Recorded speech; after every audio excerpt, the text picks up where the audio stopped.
الحمد لله وكفى وسلام على عباده الذين اصطفى أما بعد فأعوذ بالله من الشيطان الرجيم بسم الله الرحمن الرحيم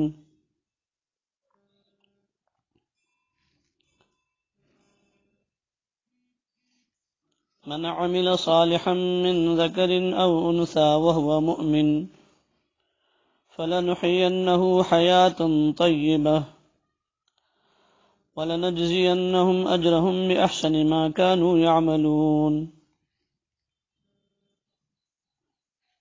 وقال الله تبارك وتعالى: ومن يعرض عن ذكر ربه يسلكه عذابا سعدا. وقال الله تبارك وتعالى: ألا بذكر الله وتطمئن القلوب. وقال عليه الصلاة والسلام: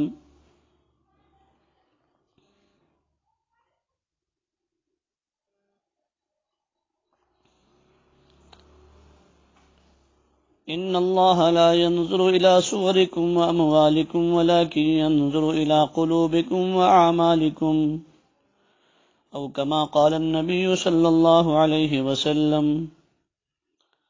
اللهم صل على سيدنا محمد وعلى آل سيدنا محمد وبارك وسلم. اللهم صل على سيدنا محمد وعلى آل سيدنا محمد وبارك وسلم. اللهم صل على سيدنا محمد وعلى آل سيدنا محمد وبارك وسلم. اللهم صل على سيدنا محمد وعلى آل سيدنا محمد وبارك وسلم.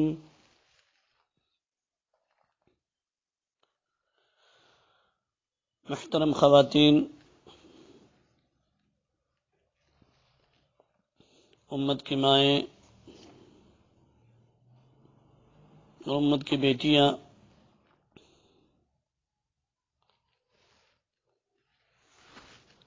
اللہ تبارک و تعالی کا بے حد شکر ادا کرنا چاہیے کہ اللہ تبارک و تعالی نے اس دجالی دور کے اندر بھی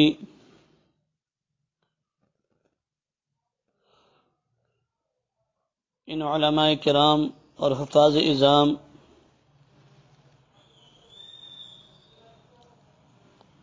اور رہنمایان دین و ملت کی رہبری میں آپ حضرات کو اس لاک ڈاؤن کے زمانے میں بھی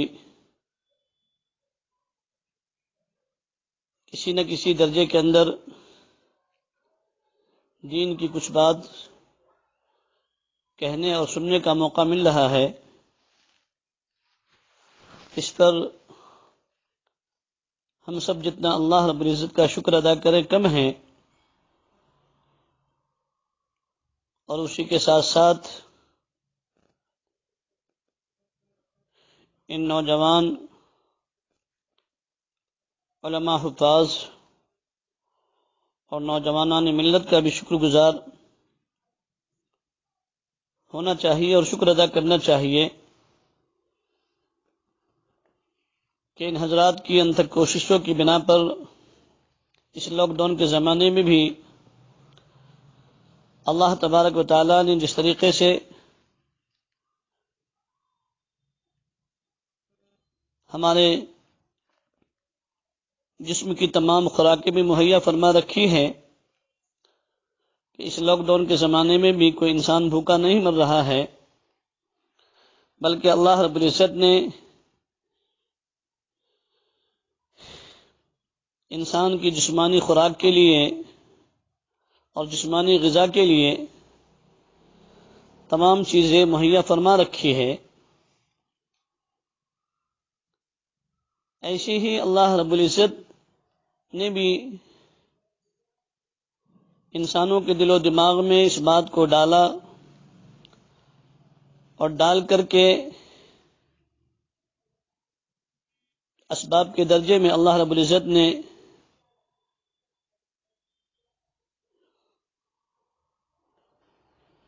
یہ ٹیکنالوجی اور یہ نئی ایجادات جو شروع فرمائی ہے، یہ سب بھی گویا کہ اللہ رب العزت ہی کی طرف سے ہیں، اس لیے کہ اللہ رب العزت خود فرماتے ہیں ربنا ما خلقت هذا باطلا، کہ ہم نے اس دنیا کے اندر کسی چیز کو بیکار پیدا نہیں کیا ہے، بیکار نہیں بنایا ہے۔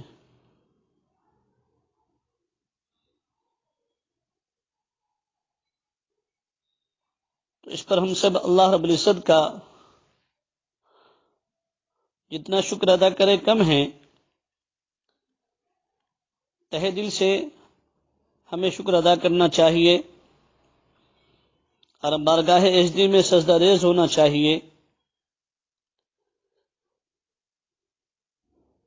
کہ اے باری تعالی، جس طریقے سے آپ نے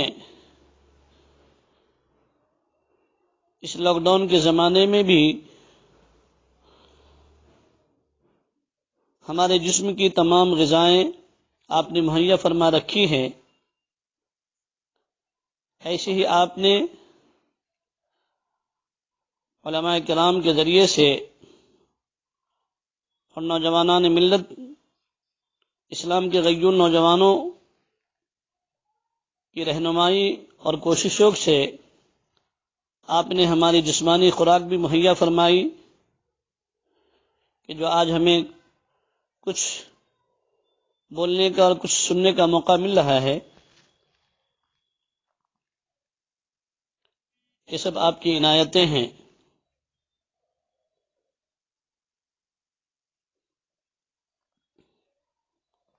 تو ماں اور بہنوں، اللہ رب العزت کو انسان نے اس دنیا میں بھیجا ہے ایک مقصد کے لیے، اور اس مقصد کو اللہ رب العزت نے واضح فرما دیا ہے اور اعلان کرا دیا ہے وما خلقت الجن والانس الا ليعبدون، کہ انسان اور جنات کو نہیں پیدا کیا ہم نے مگر اپنی عبادت کے لیے۔ یعنی انسان کی زندگی کا مقصد اللہ رب العزت نے بتا دیا کہ مقصد زندگی اللہ کی بندگی اور مقصد حیات اللہ کی یاد ہے۔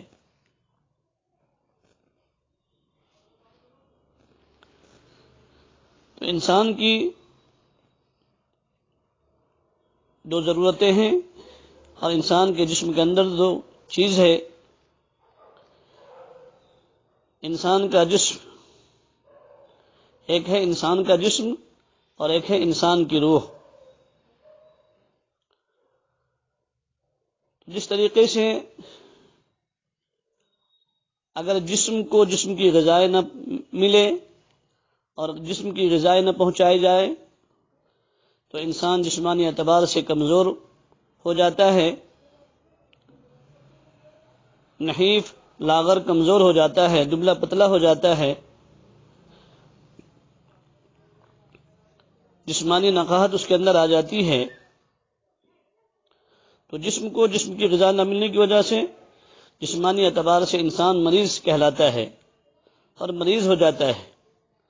ایسے ہی دوسری چیز جو انسان کے اندر ہے وہ ہے اصل میں روح، اور روح کی وجہ سے انسان زندہ ہے، چل پھر رہا ہوتا ہے۔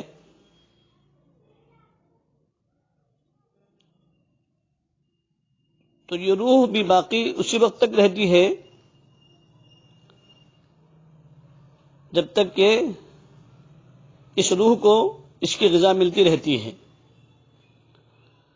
اور جس طریقے سے ہمارا جسم بیمار ہوتا ہے، ہمیں بخار آتا ہے، سردی ہوتی ہے، نزلہ زکام ہوتا ہے نا، تو جسمانی اعتبار سے ہم پھر ڈاکٹروں کے پاس جاتے ہیں، دوائیاں لیتے ہیں، ایسی ہی ہماری روح بھی بیمار پڑ جاتی ہے۔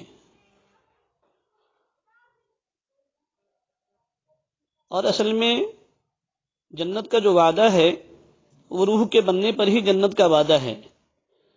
جسم کے بننے پر اللہ رب العزت نے جنت کا وعدہ کہیں نہیں فرمایا ہے. اگر جسم کے بننے پر جنت کا وعدہ ہوتا تو دنیا کے تمام باڈی بلڈر اور بڑے پہلوان، بڑے موٹے تازے، مرد بھی موٹے تازی، عورتیں بھی سب جنت میں چلی جاتی اور چلے جاتے. لیکن اس کے بننے پر اللہ رب العزت نے جنت کا وعدہ نہیں فرمایا ہے، بلکہ روح کے بننے پر اللہ رب العزت نے جنت کا وعدہ فرمایا ہے. اس لیے اللہ کے نبی علیہ الصلوۃ والسلام کی پیاری حدیث ہے کہ اللہ کے نبی علیہ الصلوۃ والسلام فرماتے ہیں، قال النبی صلی اللہ علیہ وسلم الا ان فی الجسد لمضغہ اذا صلحت صلح الجسد كله واذا فسدت فسد الجسد كله الا وهي القلب او كما قال علیہ الصلوۃ والسلام، کہ انسان کے جسم کے اندر گوشت کا ایک لوتھڑا ہے. بنی آدم کے جسم میں گوشت کا ایک لوتھڑا ہے، گوشت کی ایک بوٹی ہے. جب وہ خراب ہو جائے تو جسم کے تمام اعمال خراب ہو جاتے ہیں، اور جب وہ ٹھیک ہو جائے تو تمام جسم کے اعمال ٹھیک ہو جاتے ہیں. اور نبی علیہ الصلوۃ والسلام نے کیا فرمایا کہ جان لو کہ وہ کیا ہے، انسان کا دل ہے نا. اور ایک دوسری حدیث کے اندر آقا مدنی صلی اللہ علیہ وسلم نے فرمایا، ان اللہ لا ينظر الى صورکم واموالکم ولکن ينظر الى قلوبکم واعمالکم، کہ بے شک اللہ تعالیٰ نہیں دیکھتے تمہاری شکل صورت کو اور نہ ہی تمہارے مال پیسے کو دیکھتے ہیں، بلکہ وہ تمہارے دلوں کو اور تمہارے اعمال کو دیکھتے ہیں.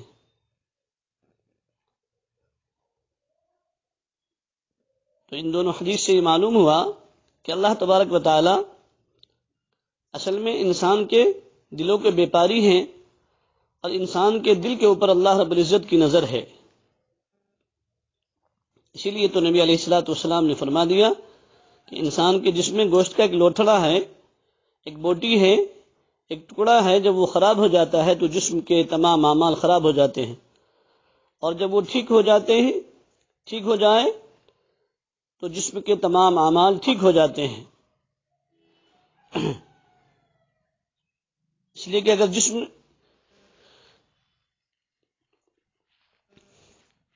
اگر وہ دل انسان کا صحیح ہے تو جسم کے اندر سے نکلنے والے تمام اعمال اور جسم کے تمام اعضاء سے نکلنے والے اعمال صحیح نکلیں گے.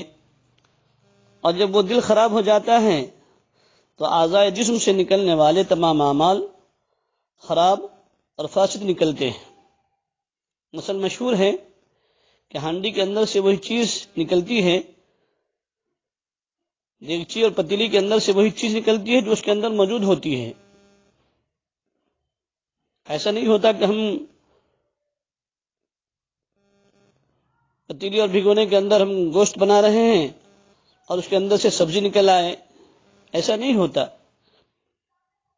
اسی لیے حضور علیہ الصلوۃ والسلام نے فرمایا کہ جب انسان کا دل صحیح ہوتا ہے تو پھر انسان کی نظر صحیح ہوتی ہے، انسان کی سوچ صحیح ہوتی ہے، انسان کی فکر صحیح ہو جاتی ہے، انسان کا دیکھنا اچھا ہوتا ہے، انسان کا بولنا اچھا ہو جاتا ہے، انسان کا چلنا اچھا ہو جاتا ہے، انسان کی سوچ اچھی ہو جاتی ہے. اور جب انسان کا دل بگڑتا ہے تو پھر ساری چیزوں میں بگاڑ آ جاتا ہے. پھر انسان چاہے وہ مرد ہو یا عورت ہو، کسی غیر محرم کی طرف دیکھتا ہے تو اس کے دل میں اس بات کا احساس نہیں ہوتا کہ اس غلط نظر کے اوپر اللہ رب العزت کے ہاں مجھے کل کو قیامت کے میدان میں جواب دینا ہے، اور اس غلط نظر کے اوپر اللہ رب العزت میری پکڑ فرمائیں گے. اور دونوں کو ہی حکم دیا ہے اللہ رب العزت نے، مردوں کو بھی عورتوں کو بھی. اللہ تعالیٰ نے دونوں کے لیے حکم دیا، قل للمؤمنین یغضوا من ابصارهم ويحفظوا فروجهم قل للمؤمنات یغضضن من ابصارهن، کہ نبی جی آپ کہہ دیجئے مومن مردوں سے اور مومن عورتوں سے کہ وہ اپنی نگاہیں نیچی کر لیا کریں، ہے نا؟ اس لیے دونوں کو حکم ہے. کیوں؟ اس لیے کہ دونوں کی ضرورتیں یکساں ہیں. کپڑا مردوں کی ضرورت تو کپڑا عورتوں کی ضرورت، سواری مردوں کی ضرورت تو سواری عورتوں کی ضرورت، کھانا مردوں کی ضرورت تو کھانا عورتوں کی ضرورت، دوائی اور غذائیں مردوں کی ضرورت تو عورتوں کی بھی ضرورت. ہر چیز میں گویا کہ مساوی ہے، برابر ہے. تو اس لیے اللہ رب العزت نے دونوں کو حکم دیا ہے، مردوں کو بھی عورتوں کو بھی.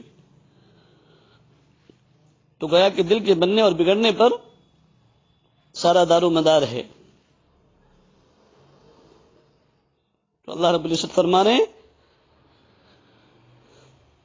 کہ انسان کو چاہیے کہ وہ اپنا دل بنا لے. تو دل کے بننے سے انسان کے اعمال بن جاتے ہیں، اور دل کے بگڑنے سے انسان کے اعمال بگڑ جاتے ہیں. اور یہ دل انسان کے لیے صدر مقام کی گویا کہ حیثیت رکھتا ہے. جیسا کہ اللہ رب العزت فرما رہے ہیں ما جعل اللہ لرجل من قلبین فی جوفہ، اللہ تعالیٰ نے کسی آدمی کے سینے میں دو دل نہیں بنائے، ایک ہی دل بنایا ہے. ایسا نہیں کہ ایک دل رحمان کے لیے ہو اور ایک دل شیطان کے لیے ہو، نہیں، دل ایک ہے اور ایک ہی کے لیے ہے. اور وہ کون کس کے لیے ہے؟ خالق کائنات کے لیے، وہ اللہ رب العزت کے لیے. انسان کی کوشش ہو کہ اللہ تعالیٰ کی یاد سے اپنے دل کو معطر رکھے، اس دل کے اندر انابت اللہ ہو، رجوع اللہ ہو، خشیت الہی ہو.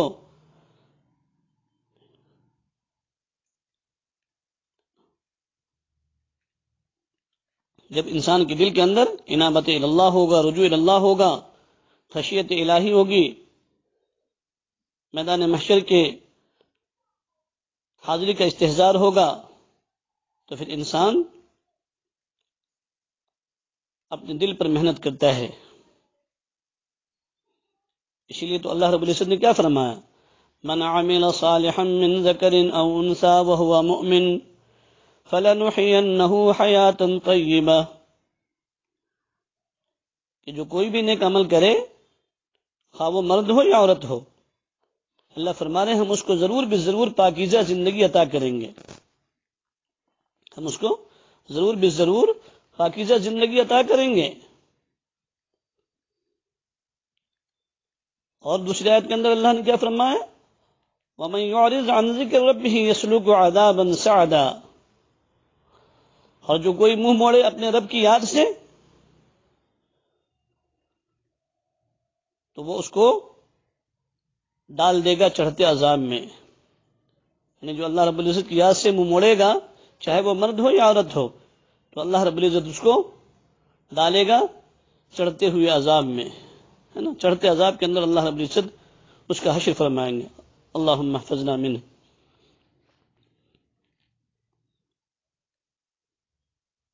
تو اللہ تبارک و تعالی گویا کہ دلوں کے بیپاری ہیں. اسی لیے اللہ رب العزت نے فرمایا کہ جنت کن لوگوں کے لیے ہے. اللہ تعالیٰ ایک جگہ فرماتے قرآن کریم کے اندر یوم لا ينفع مال ولا بنون الا من اتى اللہ بقلب سلیم. قیامت کے بارے میں تذکرہ فرمایا کہ اس دن نہ مال کام آئے گا، نہ اولاد نرینہ کام آئے گی، ہاں جو بنا ہوا دل آئے گا وہ اس کے کام آئے گا.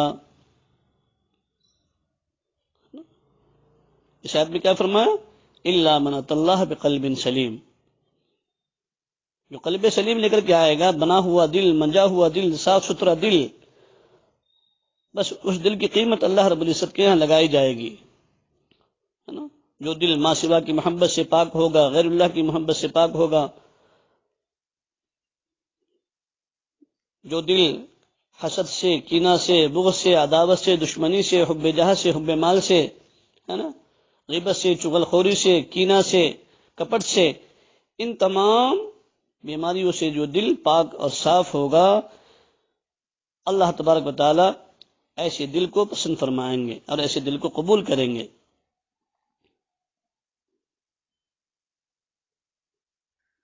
جو سورا ہوا دل لے کر کے آئے گا اللہ اس دل کی قیمت لگائیں گے،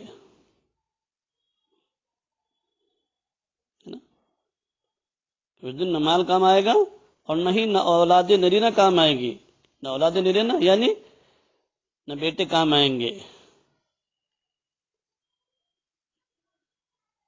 تو یہاں پر تفصیلی ایک بحث ہے کہ اللہ تبارک و تعالیٰ نے اولاد نرینہ ہی کا تذکرہ کیوں کیا کہ نہ اولاد نرینہ کام آئیں گی۔ مفسرین نے پھر اس کے اندر تفصیلی بحث کی ہے کہ چونکہ انسان کو مال کا بھی غرور ہوتا ہے، زیادہ اولاد ہو، 2 4 اولاد ہو، 5 اولاد ہو، 6 اولاد ہو، تو اس پر بھی اس کو غرور ہوتا ہے۔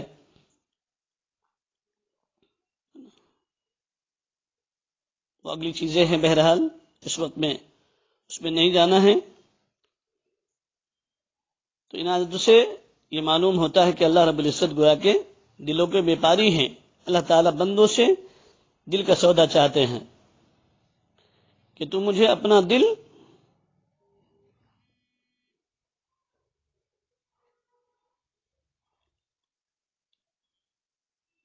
کبھی اس وقت میں کوئی فون نہ کرے برائے مہربانی، ایک مجلس کے اندر ہوں اس وقت میں، میرا فون شروع ہے، برائے کرم کوئی فون نہ کرے۔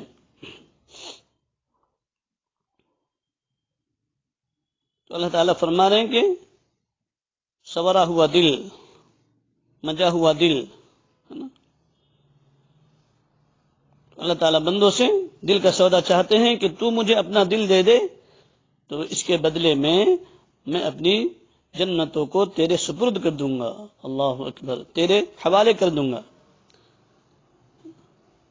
تو سوچیں ماں بہنوں، ہم اپنے 1 روپے کے عوض میں، ہے نا، ہمارے حضرت جی پیر صاحب دامت برکاتہم العالیہ فرماتے ہیں کہ انسان 1 روپے کے عوض میں، 1 روپے کے بدلے میں داغی سیب لینا پسند نہیں کرتا، قبول نہیں کرتا۔ کسی سیب کے اندر، کسی چیز کے اندر عیب ہو تو اس کو لینا پسند نہیں کرتا۔ تو اللہ تعالیٰ اپنی جنت کے بدلے میں اس داغی دل کو کیسے قبول کریں گے؟ داغی دل کو کیسے قبول کر لیں گے؟ اس لیے فرما رہے ہیں کیونکہ جو سالم دل لایا، یعنی وہ دل جو غیر کی محبت سے پاک، غیر کے اثرات سے محفوظ، ہے نا، اس کو قلب سلیم کہتے ہیں۔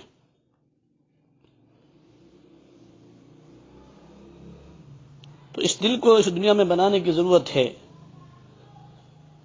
آج ہمارا دل سخت ہو چکا ہے، اور دل سخت کیسے ہوتا ہے؟ آپ نے بنجر زمین دیکھی کہ نہیں دیکھی؟ ہمارے حضرت جی دامت برکاتہم مثال دے کر فرماتے ہیں کہ جس طریقے سے بنجر زمین، جس زمین پر کاشتکاری نہیں ہوتی تو وہ زمین بنجر ہو جاتی ہے، سخت ہو جاتی ہے نا، پھر وہ زمین پیداوار چھوڑ دیتی ہے، اس زمین پر کسی چیز کی پیداوار نہیں ہوتی، وہ سخت ہو جاتی ہے۔ تو اسی طرح انسان جب اس دل پر محنت کرنا چھوڑ دیتا ہے تو پھر رفتہ رفتہ یہ دل سخت ہو جاتا ہے، اور جب دل سخت ہو جاتا ہے تو ایسا کہ پتھروں سے بھی زیادہ سخت ہو جاتا ہے۔ اس کو خود قرآن نے بیان کیا ہے، ثم قست قلوبكم من بعد ذلك فهي كالحجارة أو أشد قسوة، کہ اس کے بعد تمہارے دل سخت ہو گئے، پھر یہ پتھروں کے مانند ہو گئے، بلکہ پتھروں سے بھی زیادہ سخت ہو گئے۔ ثم قست قلوبكم من بعد ذلك فهي كالحجارة وأشد قسوة، اس کے بعد تمہارے دل سخت ہو گئے، پتھروں کے مانند ہو گئے، اور آگے اللہ فرمانے پتھروں کے مانند نہیں بلکہ اس سے بھی زیادہ سخت ہو گئے، کہ پتھروں سے تو نہریں جاری ہو جایا کرتی ہے نا، جب پتھر کو پھوڑتے ہیں نا، آپ نے بھی دیکھا ہے کہ جب پتھر پھوٹتا ہے تو بسا اوقات اس میں سے پانی نکل آتا ہے، اور بعض پتھر تو اللہ کے خوف سے کانپ اٹھتے ہیں۔ لیکن اللہ فرماتے ہیں کہ اے انسان، جب تیرا دل سخت ہوتا ہے تو اللہ تعالیٰ کے خوف سے ڈرتا بھی نہیں، کانپتا بھی نہیں. پتھر بھی دل کی اس سختی پر شرماتے ہیں.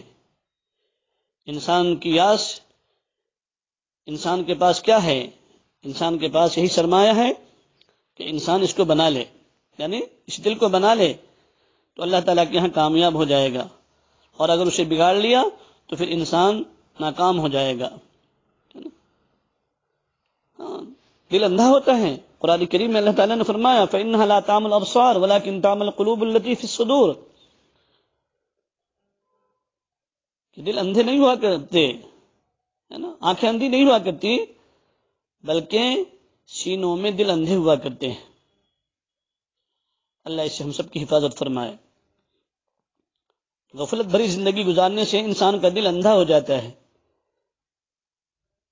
کیسا اندھا ہو جاتا ہے کہ پھر انسان نیکی اور بدی میں تمیز نہیں کر سکتا. جیسا کہ ایک آدمی کی بینائی نہ ہو تو وہ آدمی دوست اور دشمن میں، ہے نا، اندھیرے اور اجالے میں تمیز پیدا نہیں کر سکتا کہ کون سی چیز نفع دینے والی ہے، کون سی چیز نقصان دینے والی ہے. اسی طرح جب دل اندھا ہو جاتا ہے تو دوستو اور ماں بہنیں، وہ انسان بڑے سے بڑا گناہ کر لیتا ہے مگر اس کے سر پر جوئیں بھی نہیں رینگتی کہ میں نے کوئی اللہ کی نافرمانی بھی کی ہے یا نہیں. اس کو نیک آدمی کی صحبت اچھی نہیں لگتی، دیندار متقی عورتوں کی صحبت اچھی نہیں لگتی.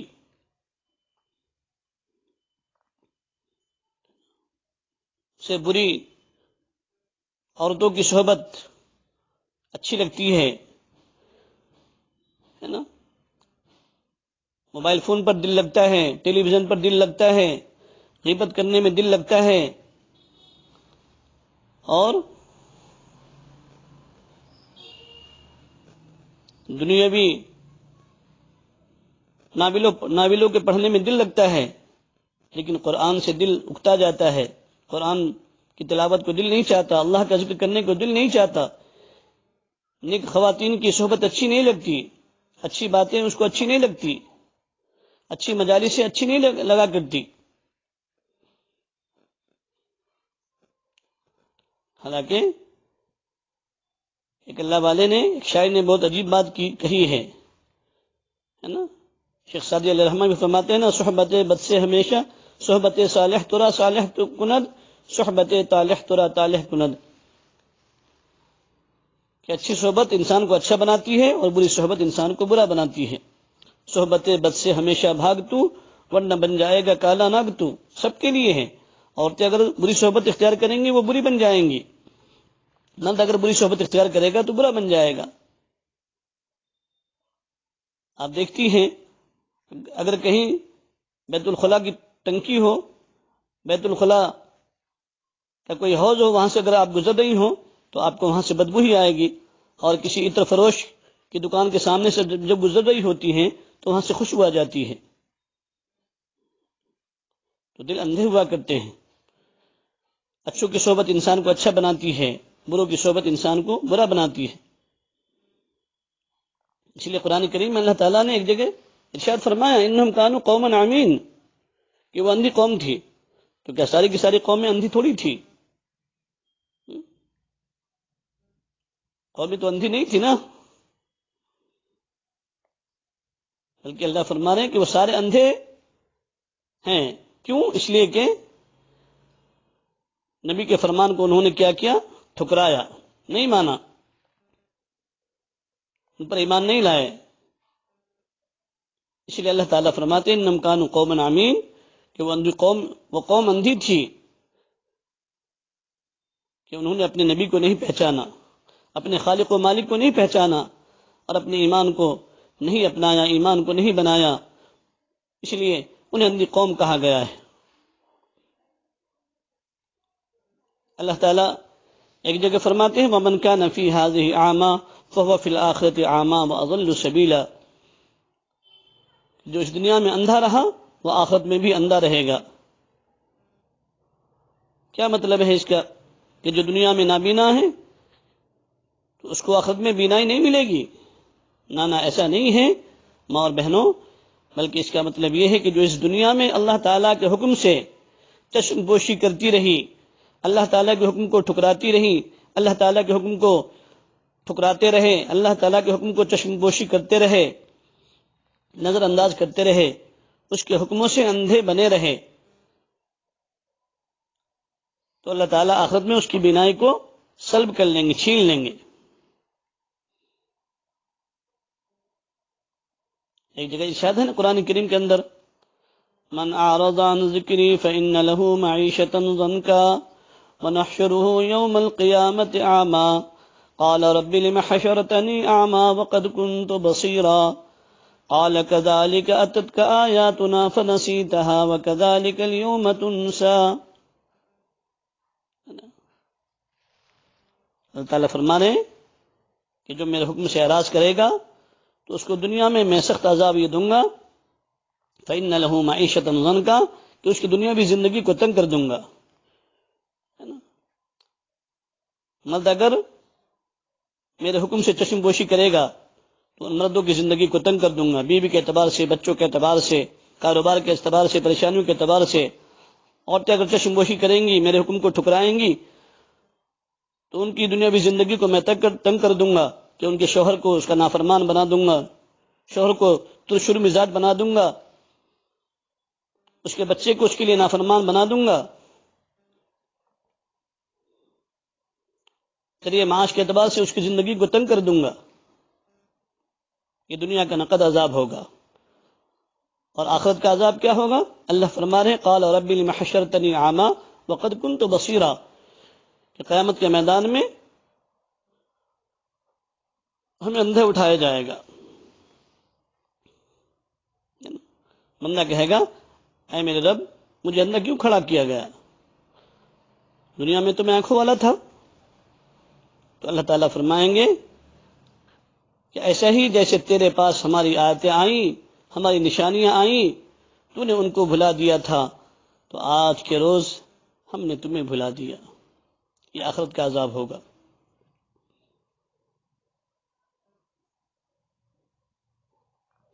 تو اس آیت سے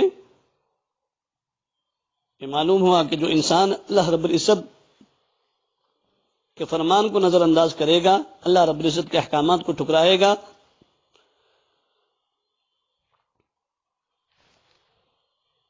تو یہ انسان گویا کہ آخرت کے اعتبار سے بینائی اس کی چھین لی جائے گی، محروم کر دیا جائے گا، اس کو اندھا اٹھایا جائے گا۔ اور ان لوگوں کے بارے میں کہ جو اللہ کے راستے پر نہ چلے، نفس و شیطان کا لقمہ بن گئے، تو اللہ تعالیٰ ایسوں کے بارے میں فرما رہے ہیں لہم قلوب یعقلون بها او آذان یسمعون بها فانها لا تعمى الابصار ولكن تعمى القلوب التي في الصدور، ہے نا؟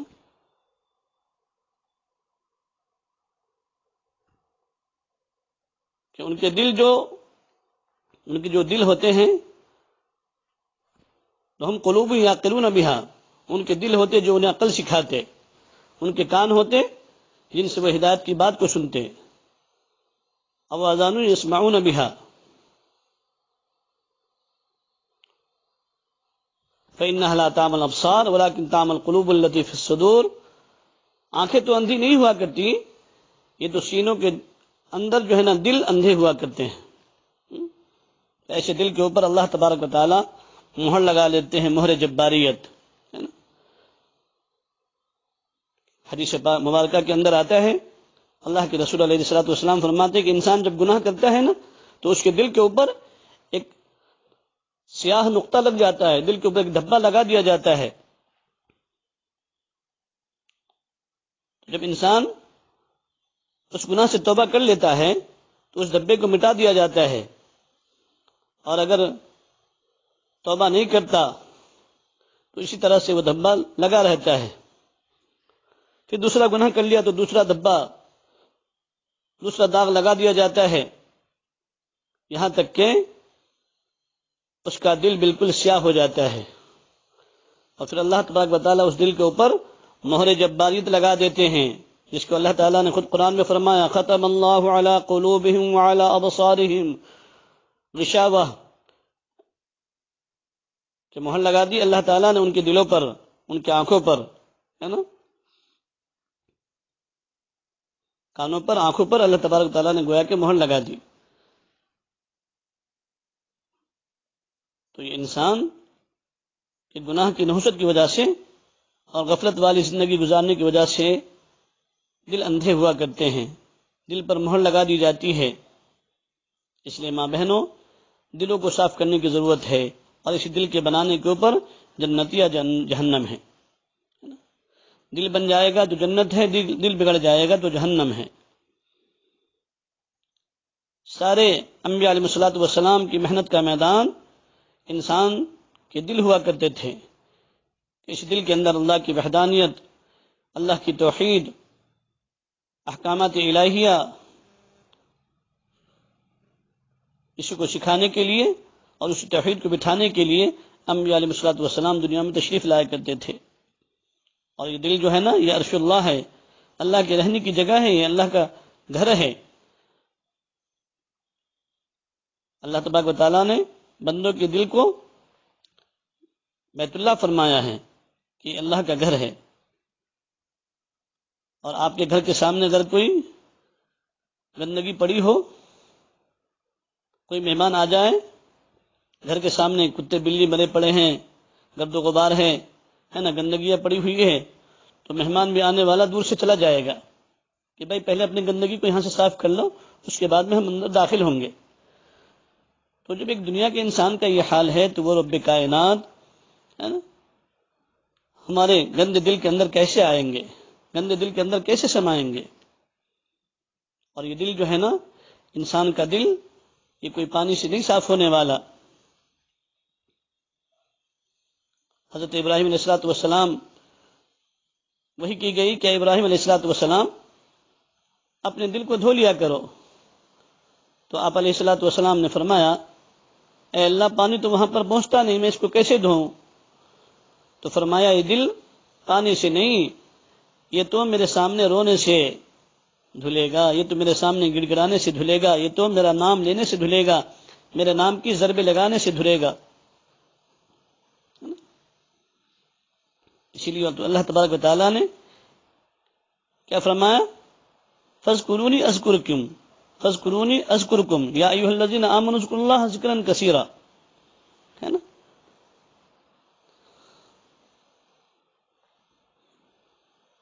تو حضور علیہ الصلوۃ والسلام گناہوں کی معافی مانگا کرتے تھے. نبی رحمت علیہ الصلوۃ والسلام تو معصوم ہیں، لیکن اس کے باوجود بھی اللہ کے نبی علیہ الصلوۃ والسلام دن میں 70 مرتبہ اس سے بھی زیادہ استغفار کیا کرتے تھے اور اپنے گناہوں پر ندامت کا آنسو بہایا کرتے تھے.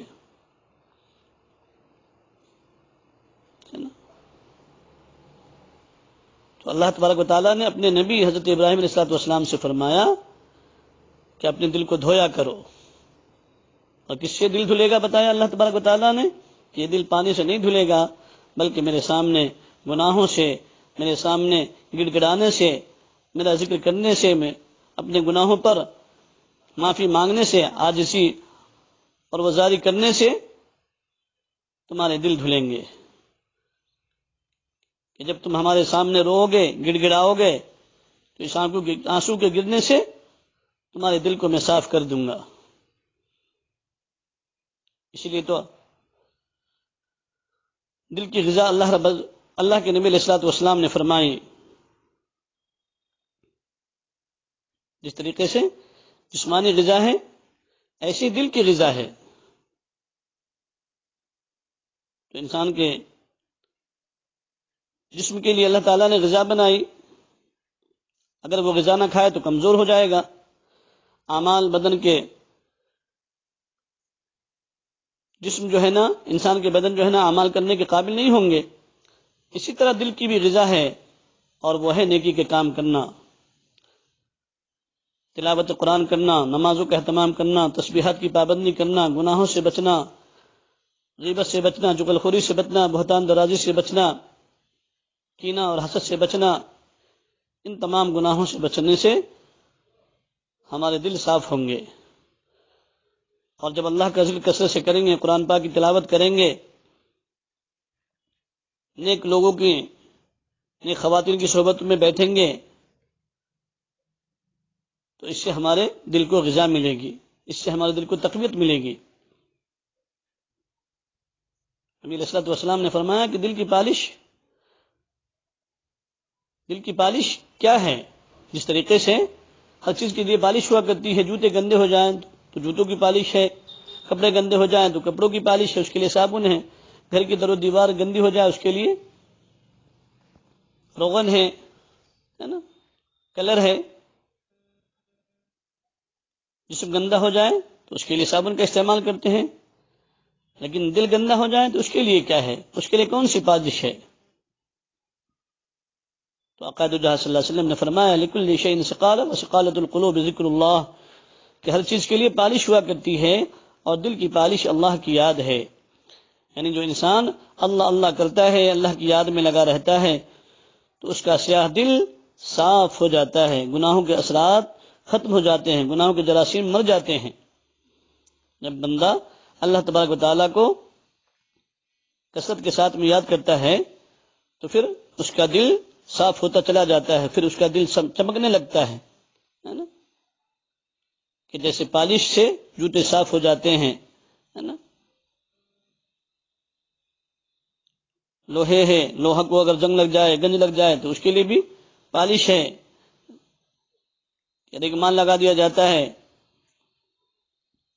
کپڑے کی پالش صابن ہے، ایسی ہی دل کی پالش یہ اللہ کا ذکر ہے، اللہ والوں کی مجالسیں ہیں، اللہ والوں کے بیانات ہیں، علماء ربانیین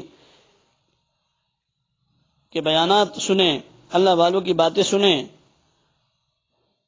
جو ازواج مطہرات رضی اللہ تعالی عنہن کے واقعات ہیں ان کی زندگیاں اپنے سامنے رکھیں۔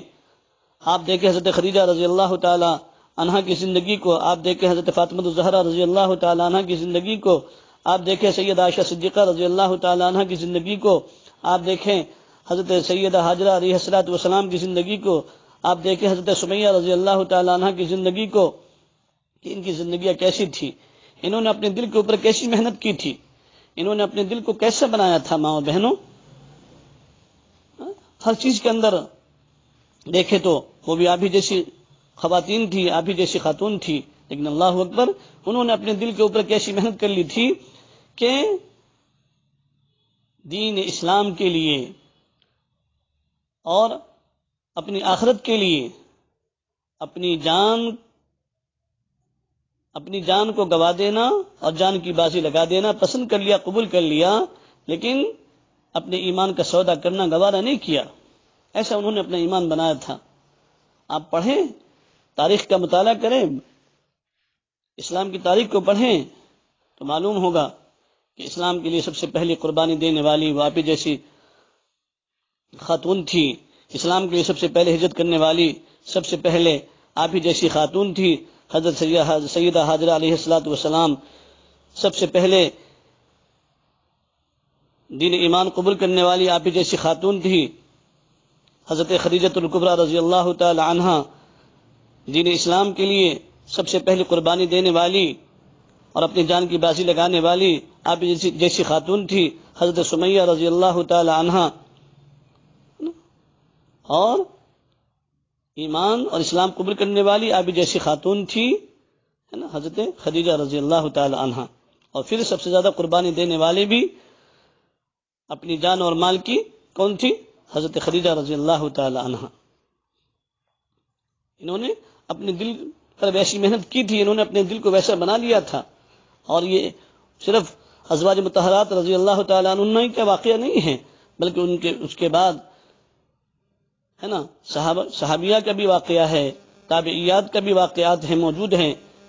آپ پڑھیں تو معلوم ہوگا کہ آخر اس اسلام کی خاطر، اس دین کی خاطر، اور ان کی زندگیاں ازواج مطہرات کی زندگیاں تو تھی ان کے بعد میں پھر صحابیات کی زندگیاں کیسی تھی، ہے نا، جو کسی قابل نہیں تھی، جو بت پرستوں کی اولاد تھی، بت پرستی کیا کرتی تھی، لیکن جب ان کے دلوں کے اندر ایمان آ گیا تو انہوں نے اپنے دل پر ایسی محنت کی کہ پھر حضرت ام عمارہ رضی اللہ تعالی عنہا اپنے چار ہے نا جوان بیٹوں کو اللہ کے راستے میں شہید کروا رہی ہیں، اپنے شوہر کو شہید کروا رہی ہیں.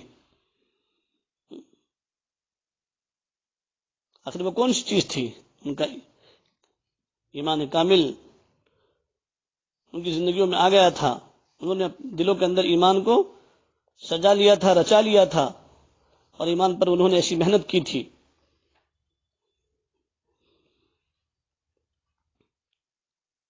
اور وہ ایک ہی نہیں بلکہ اس کے بعد میں آپ چاہے جس پہلو سے آپ دیکھیں، جس آئیڈیل کے اعتبار سے آپ دیکھیں، ہر میدان کے اندر خواتین کا کردار آپ کو ملے گا.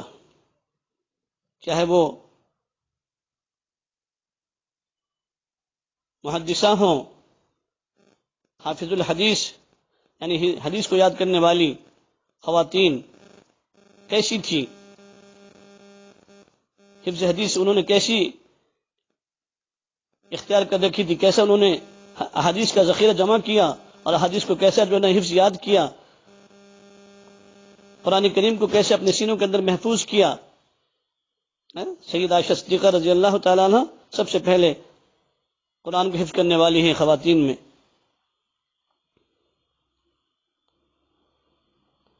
اور محدثہ تو اتنی بڑی ہیں کہ 200-250 اجل صحابہ ان کے درس میں ہوا کرتے تھے، ان سے سبق پڑھا کرتے تھے حضرت عائشہ صدیقہ رضی اللہ تعالی عنہا سے. اور ایک دونوں کے واقعات نہیں ہیں، ایسے بہت سارے واقعات ہیں. ہمارے حضرت جی دامت برکاتہم کی کتاب ہے خواتین اسلام کے کارنامے. آپ سے میری گزارش ہے آپ اس کتاب کا مطالعہ کریں، پڑھیں اور اپنی زندگی کو سنوارنے کی کوشش کریں. گھریلو جھگڑوں سے نجات ایک کتاب ہے ہمارے حضرت جی دامت برکاتہم کی، حضرت جی پیر صاحب دامت برکاتہم کی. اس کتاب کا مطالعہ کریں، پڑھیں. گھر جنت کیسے بنے اس کتاب کو پڑھیں. خواتین کی تربیتی بیانات اس کتاب کو پڑھیں. حیا اور پاک دامنی وہ ایک کتاب ہے خواتین کے تعلق سے. ان کتابوں کا آپ مطالعہ کریں، پھر آپ کی زندگی اعمال صالحہ والی بنے گی، آپ کی زندگی تقوی و اطاعت والی بنے گی. یہ تو ان کے واقعات ہیں. آپ بعد والی کی زندگی کو دیکھیں کہ مقامی ولایت پر بھی آپ جیسی خواتین پہنچی ہیں، ہے نا. حضرت رابعہ بصریہ کو دیکھ لیجئے، اور رابعہ بصریہ کو بھی چھوڑ دیجئے آپ، وہ تو خیر القرون کے دور کی ہیں. اس 14ویں صدی کے اندر بانی تبلیغ حضرت جی مولانا الیاس صاحب رحمۃ اللہ علیہ کی والدہ بی صفیہ رحمۃ اللہ علیہ، ان کی زندگی کو آپ دیکھیں، ان کے تقوی اور طہارت کو دیکھیں، کیسا انہوں نے اپنے دل کے اوپر محنت کی تھی، کیسا انہوں نے اپنے دل کو بنایا تھا. ان کا واقعہ لکھا ہے تبلیغ بالیقین کتاب ہے، اس کے اندر لکھا ہے واقعہ کہ رمضان المبارک جیسے مہینے کے اندر اس زمانے میں 50-60 لوگوں کی افطاری سحری خود بنایا کرتی تھی، اور پھر گھر کے تمام کام کاج کیا کرتی تھی، اور اس کے باوجود روزانہ رمضان المبارک کے اندر 40 پارے قرآن شریف کی تلاوت کیا کرتی تھی. ایک قرآن شریف روزانہ ختم کرتی تھی، پھر 10 پارے اور اس کے علاوہ یعنی 40 پارے روزانہ قرآن شریف کا معمول تھا رمضان المبارک کے مہینے میں.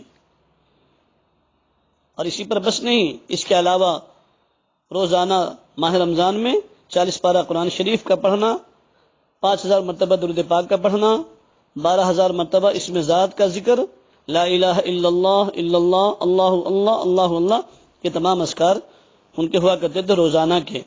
اتنا ہی نہیں بلکہ اس کے علاوہ بھی رب انی مغلوب فانتصر 300 مرتبہ، حسبنا اللہ ونعم الوکیل 500 مرتبہ، لا الہ الا انت سبحانک انی کنت من الظالمین 500 مرتبہ، بسم اللہ الرحمن الرحیم 700 مرتبہ، اور اس کے علاوہ بھی اور دیگر ان کے معمولات تھے.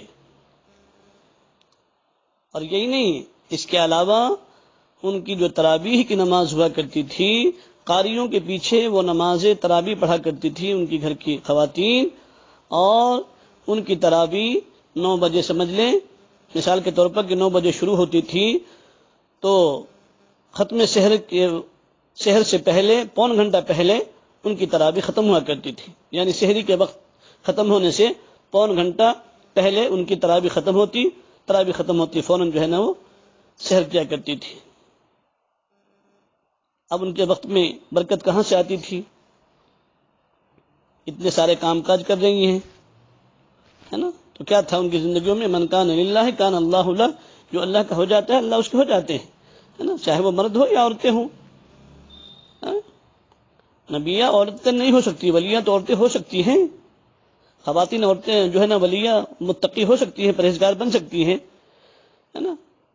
نیک بن سکتی ہیں. اس لیے کہ خود قرآن میں اللہ تعالیٰ نے کہہ دیا ہے من عمل صالحا من ذکر او انثى وهو مؤمن فلنحيينه حیاتا طیبہ، کہ جو کوئی بھی نیک عمل کرے خواہ وہ مرد ہو یا عورت ہو، ہم اس کو ضرور بے ضرور پاکیزہ زندگی عطا فرمائیں گے، ضرور بے ضرور پاکیزہ زندگی عطا فرمائیں گے. تو یہ ان کی والدہ کی زندگی تھی. حضرت جی مولانا شاہ الیاس صاحب رحمۃ اللہ علیہ کی والدہ کا یہ حال تھا. اور آپ کو تو اللہ تبارک و تعالیٰ نے کتنے فضائل اور مناقب سے نوازا ہے نا؟ پوری ایک سورت قرآن کریم میں اللہ تعالیٰ نے آپ حضرات کے نام سے سورۃ النساء نازل فرما دی ہے. مردوں کے نام کی کوئی سورت نہیں ہے، لیکن عورتوں کے نام کی سورت ہے. اور اس سے بھی بڑا درجہ اللہ تبارک و تعالیٰ نے آپ کو قربان جائیے اس اللہ رب العزت کی، ہے نا، کرم فرمائی پر، زیادہ نوازی پر، کہ اللہ رب العزت نے ہم نااہلوں سے، ہم گنہگاروں سے اور ہم کمینے مردوں سے آپ بندیوں کی اللہ تبارک و تعالیٰ نے سفارش کی ہے نا؟ آپ دیکھتی ہیں کہ کسی کی سفارش کسی کا بھائی کرتا ہے، کسی کا باپ کرتا ہے، کسی کی بہن کر لیتی ہے، ماں کر لیتی ہے نا، کسی کی خالہ کرتی ہے، کسی کی پھوپھی کرتی ہیں. لیکن میری ماں اور بہنوں، قربان جائیے اللہ رب العزت کے پاک احسان پر کہ اللہ رب العزت نے قرآن پاک میں فرمایا آپ حضرات کے لیے وعاشروہن بالمعروف، ہے نا؟ مردوں سے اللہ تبارک و تعالیٰ سفارش کر رہے ہیں، اے مردوں تم عورتوں کے ساتھ اچھے اخلاق اور اچھے انداز کے ساتھ میں کیا کرو؟ پیش آیا کرو، زندگی بسر کرو، اچھے اخلاق سے ان کے ساتھ میں پیش آؤ. کتنا بڑا درجہ اللہ تبارک و تعالیٰ نے دیا ہے نا؟ اس لیے ہر شوہر کو اللہ تعالیٰ نے یہ حکم دیا ہے، اور گویا کہ اللہ تعالیٰ نے سفارش کی ہے کہ دیکھو اے میرے بندو، یہ تمہاری صرف بیویاں نہیں ہیں بلکہ یہ میری بندیاں بھی ہیں. اس لیے یاد رکھنا کہ اگر آج تم نے ان کو معاف نہیں کیا، کل کو قیامت کے میدان میں بھی اللہ ہوں، میں بھی تمہیں معاف نہیں کروں گا. ہے نا؟ اللہ تبارک و تعالیٰ نے کتنا آپ کے درجے کو بڑھایا ہے، کتنا آپ کا درجہ بلند کیا ہے نا؟ اگر آپ، ہے نا، کبھی آپ کے درجے کو بہن کی شکل میں رکھا تو اللہ تعالیٰ نے عزت کا سامان بخشا، ہے نا؟ بیٹی کا درجہ دیا تو ہمارے لیے فخر کی چیز بنائی، بیوی کا درجہ دیا تو آپ کو آپ کے شوہر کے مال میں آپ کو وارث بنایا، آپ کو ماں کی شکل میں دیا تو اللہ تعالیٰ نے آپ کے قدموں کے نیچے جنت فرما دیا. کتنا بڑا درجہ اللہ تعالیٰ نے دیا ہے ماں بہنوں. لیکن یاد رکھیں یہ سب کے سب درجے کے حامل جبھی ہوں گی اور درجے کے مستحق جبھی ہوں گی کہ جب ہم اس دنیا سے اپنے ایمان کو بنا کر بچا کر کے لے جائیں گی، اپنے دل کو سوار کر کے جائیں گی، جب ہی اللہ تبارک و تعالیٰ ہمارے مقام ہے نا اولیاء کو بلند کریں گے. دل کی صفائی کی نہایت ضرورت ہے، مردوں کے لیے بھی ضروری ہے، عورتوں کے لیے بھی ضروری ہے نا؟ اس لیے کہ دونوں کو اللہ تعالیٰ نے حکم دیا ہے من عمل صالحا من ذکر او انثى کے ذریعے سے کہ جو شخص بھی نیک عمل کرے، خواہ چاہے مرد ہو یا عورت ہو، تو ہم اس کو ضرور بھی ضرور پاکیزہ زندگی عطا فرمائیں گے. بہت سارے واقعات آپ کو ملیں گے، آپ پڑھیں، تاریخ کا مطالعہ کریں، آپ ان کتابوں کا مطالعہ کریں، پڑھیں. حضرت خواجہ نظام الدین اولیاء رحمۃ اللہ علیہ کو خواجہ نظام الدین اولیاء بنانے والی کون تھی؟ ان کی ماں تھی. حضرت خواجہ اجمیری رحمۃ اللہ علیہ کو اتنا بڑا ولی قطب بنانے والی کون تھی؟ ان کی امی جان. یعنی ہر ایک اچھے نیک صالح جوان مرد کے، ہے نا، کردار کے بننے میں، اچھا بننے میں کسی نہ کسی خاتون کا ہاتھ ہے، کسی ہے نا بہن کا ہاتھ ہے، کسی نہ کسی ماں کا ہاتھ ہے، کسی نہ کسی بیوی کا ہاتھ ہے نا؟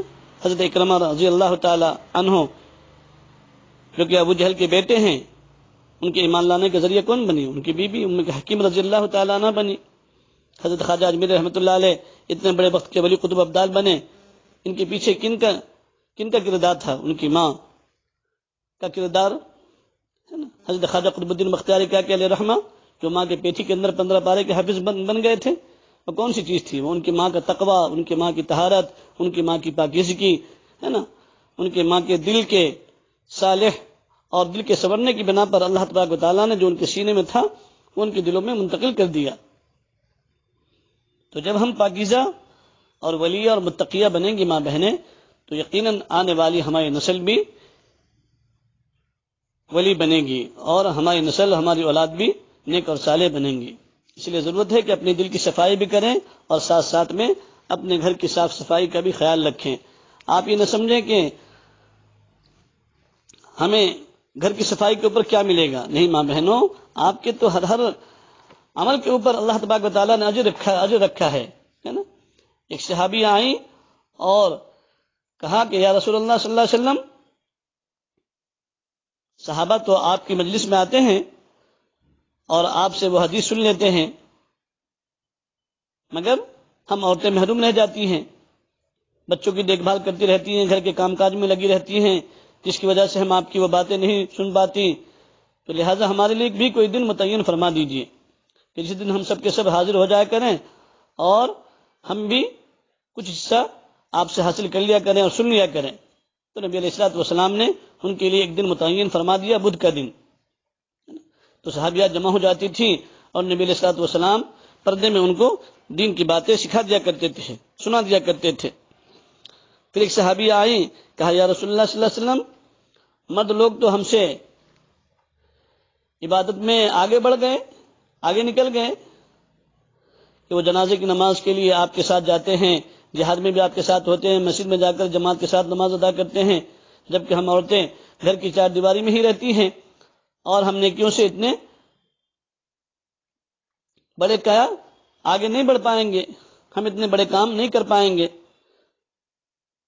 تو قربان جائیے، آقا دو جہاں صلی اللہ علیہ وسلم پر آپ علیہ الصلوۃ والسلام نے فرمایا، سوال پوچھنے والی نے بہت اچھا سوال کیا ہے۔ پھر آقا صلی اللہ علیہ وسلم نے ارشاد فرمایا، جواب دیا کہ دیکھو، جو عورت گھر کے کونے میں نماز پڑھ لیتی ہے، اللہ رب العزت اس کو اس مرد کے برابر اجر فرماتے ہیں جو مسجد میں جا کر تکبیر اولیٰ کے ساتھ باجماعت نماز پڑھتا ہے۔ اللہ اکبر کبیرہ۔ دیکھیں ماں بہنوں، آپ کو آپ کے حبیب علیہ الصلوۃ والسلام نے کتنا بڑا اجر گھر کے اندر ہی عبادت کرنے پر عطا فرما دیا ہے۔ مردوں کو حالانکہ بارش ہو ہے نا، آندھی ہو، طوفان ہو، گرمی ہو، سردی ہو، اس وقت میں ایسے ماحول میں جا کر کے جب مرد مسجد میں نماز پڑھے گا تب جا کر کے اس کو وہ اجر ملے گا۔ لیکن قربان جائیے، آقا دو جہاں صلی اللہ علیہ وسلم کہ اس احسان پر آقا دو جہاں صلی اللہ علیہ وسلم نے آپ کے لیے کتنا بڑا درجہ بلند فرما دیا۔ یہ فرما دیا کہ جو خواتین ہے نا، جو عورتیں اپنے گھر کے کونے میں نماز پڑھ لیتی ہے، اللہ رب العزت اس کو اس مرد کے برابر اجر عطا فرماتے ہیں کہ جو مسجد میں جا کر تکبیر اولیٰ کے ساتھ باجماعت نماز پڑھتے ہیں۔ تو آپ کے لیے کتنا سستا سودا ہے، آپ گھر میں بیٹھی بٹھائی وہاں پر وضو کر لیں، گھر کے کسی کونے میں نماز پڑھ لیں اور وہ اجر، وہ ثواب حاصل کریں جو مردوں کو مسجد میں جا کر نماز پڑھنے پر ملتا ہے۔ اور پھر آگے کیا فرمایا علیہ الصلوۃ والسلام نے کہ جو عورت اپنے بچے کی خاطر رات کو جاگتی ہے نا، تو اس کو اللہ رب العزت اس مرد مجاہد کے برابر ثواب عطا فرماتے ہیں جو دشمن کی سرحد پر رات کو جاگ کر پہرا دیتا ہے۔ اللہ اکبر کبیرہ۔ اتنا بڑا اجر ہے نا، بچے کے جاگنے کے اوپر آپ اگر جاگتی ہیں تو بچہ رات کو جاگ جاتا ہے، ماں سمجھتی ہے کتنی تکلیف دے رہا ہے، لیکن قربان جائیے اس رب کائنات پر کہ اللہ رب العزت آپ کے اس جاگنے کے اوپر اتنا بڑا اجر دے رہے ہیں کہ جو دشمن کو سرحد پر رات جاگ کر کے ہے نا پہرا کرنے پر جو اجر ملتا ہے، اتنا بڑا ثواب آپ کو آپ کے بچے کے جاگنے کی بنا پر اٹھنے پر آپ کو مل رہا ہے گھر بیٹھے بٹھائے۔ اس کی قدر کرے ماں بہنیں، ہے نا۔ آپ اپنے شوہر کی مال کی نگرانی اور اپنی عزت کی حفاظت ہے نا اس کو سلامت رکھیں۔ اللہ تبارک و تعالیٰ نے کتنا بڑا اجر دیا۔ وقت ختم ہو گیا، ورنہ اور چند باتیں آپ حضرات کے سامنے عرض کرتا۔ آپ سمجھتی ہیں کہ ہمارے گھر کی صاف صفائی کے اوپر کچھ نہیں ملتا؟ نہیں ماں بہنوں، آپ اگر گھر کے اندر صاف صفائی کر رہی ہو، گھر میں جھاڑو بھی لگا رہی ہو، حدیث پاک کے اندر آتا ہے نا، کہ اگر کوئی عورت اپنے گھر کے کام کاج میں لگی ہوئی ہوتی ہے، اپنے خاوند کے گھر میں اگر کوئی سامان بے ترتیب پڑا ہوا رہتا ہے نا، اس کو اٹھا کر رکھ دیتی ہیں سلیقے سے، اگر اس کو بھی اٹھا کر سلیقے سے رکھ دیتی ہیں تو اس پر بھی آپ کو اللہ تبارک و تعالی ایک نیکی عطا فرما دیتے ہیں، اور جنت میں ایک درجہ بلند فرما دیتے ہیں، اور ایک گناہ کو معاف کر دیتے ہیں۔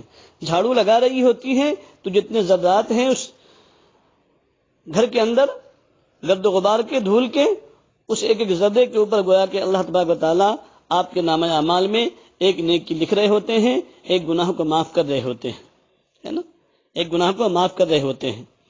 آپ اگر کھانا پکا رہی ہیں اس کے اوپر بھی آپ کو اجر مل رہا ہے، کپڑے دھو رہی ہیں اس کے اوپر بھی آپ کو اجر مل رہا ہے نا، لیکن بس یہ ہے کہ آپ تھوڑی سی اپنی نیت کو چینج کر لیا کریں، بدل لیا کریں، ہے نا، کہ اللہ یہ میرے بچے ہیں اور ان کی کفالت کا آپ نے مجھ کو ذمہ دار بنایا ہے، اے اللہ میں اس لیے آپ کے حکم پر عمل کرتے ہوئے اس کام کو کر رہی ہوں، اور اس کے بدلے میں اے اللہ میری اولاد کو نیک بنا دے، صالح بنا دے۔ آپ دعا بھی فرما دیں، اپنے شوہر کے لیے بھی، اپنے بچوں کے لیے بھی دعا بھی کرتے رہیں، اور ہر اس کام کے اندر نیت کو بدل لیا کریں، ہے نا۔ آپ گھر میں جھاڑو لگا رہی ہیں تو نیت کر لیں کہ اللہ آپ نے صاف صفائی کا حکم دیا ہے نا، ان اللہ نظیف یحب النظافہ، اللہ آپ پاک ہے، صاف ہیں، اور پاکی اور صفائی کو پسند کرتے ہیں۔ الطہور شطر الایمان کہا گیا کہ پاکی ہے نا، جو ہے نا ایمان کا جز ہے، ایمان کا حصہ ہے۔ تو اے اللہ یہ صفائی اس لیے کر رہی ہوں کہ یہ نبی علیہ الصلوۃ والسلام کی سنت ہے اور آپ کا حکم ہے نا۔ اسلام چونکہ پاک اور صاف مذہب ہے، اور ہمارے آقا صلی اللہ علیہ وسلم نے پاکی اور صفائی کا حکم دیا ہے۔ اگر آپ تھوڑی سی نیت کو کر لیں گی تو انشاءاللہ آپ کے گھر کا ہر عمل، ہر کام کیا بن جائے گا؟ نیکی بن جائے گا، اور آپ کے ہر عمل کے اوپر اجر لکھا جائے گا، ہے نا۔ آپ گھر میں جھاڑو لگا رہی ہیں، بسم اللہ پڑھ کے جھاڑو لگائیں، کھانا بنا رہی ہیں، جھاڑو لگا کر جو ہے نا بسم اللہ پڑھ کر جھاڑو لگائیں، کھانا بنائیں، بسم اللہ پڑھ کر آٹا گوندیں، بسم اللہ پڑھ کر جو ہے نا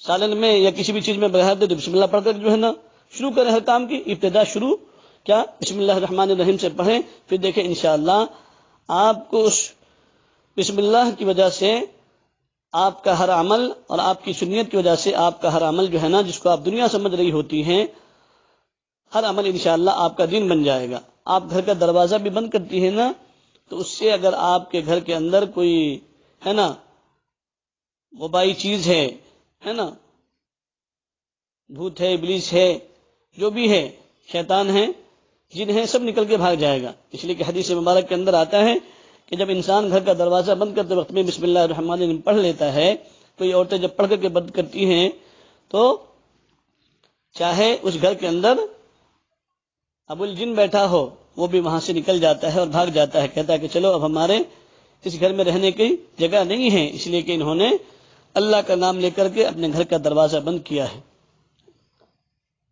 تو ماں بہنیں، آپ سے گزارش ہے کہ آپ اس کی عادت ڈالیں، اپنے بچوں کی تربیت کریں، اپنی بیٹیوں کی تربیت کریں، ان کو اچھی تعلیم اور اچھی تربیت دینے والی بنیں۔ اب اتنا وقت نہیں ہے کہ آپ کو تربیت کے اوپر انشاءاللہ ہمارے بڑے اکابرین آپ حضرت کے سامنے جب کبھی ان کو موقع ملے گا تو انشاءاللہ ضرور آپ کو اس لائن سے بھی متوجہ فرمائیں گے۔ اس عاجز فقیر نے جو بھی باتیں آپ حضرات کے سامنے کی ہے، اللہ تبارک و تعالی مجھے بھی، آپ کو بھی، امت کی تمام ماں بہنوں کو عمل کرنے کی توفیق نصیب فرمائے۔ وآخر الدعوانا ان الحمدللہ رب العالمین۔ ایک مرتبہ پھر میں ان نوجوانان علماء، حفاظ اور نوجوانان ملت کا شکر ادا کرتا ہوں کہ انہوں نے اس عاجز کو بھی کچھ کہنے کا موقع دیا اور آپ حضرات کو سننے کا موقع دیا۔ اللہ جزائے خیر عطا فرمائے، ان کے کاموں میں برکت عطا فرمائے، اخلاص کے ساتھ میں کرنے کی توفیق نصیب فرمائے، اور ان سب کاموں کو سبھی کے لیے نجات کا ذریعہ عطا فرمائے۔ وآخر الدعوانا ان الحمد لله رب العالمين سبحان ربك رب العزة عما يصفون وسلام على المرسلين والحمد لله رب العالمين ربنا تقبل منا إنك أنت السميع العليم وتب علينا إنك أنت التواب الرحيم.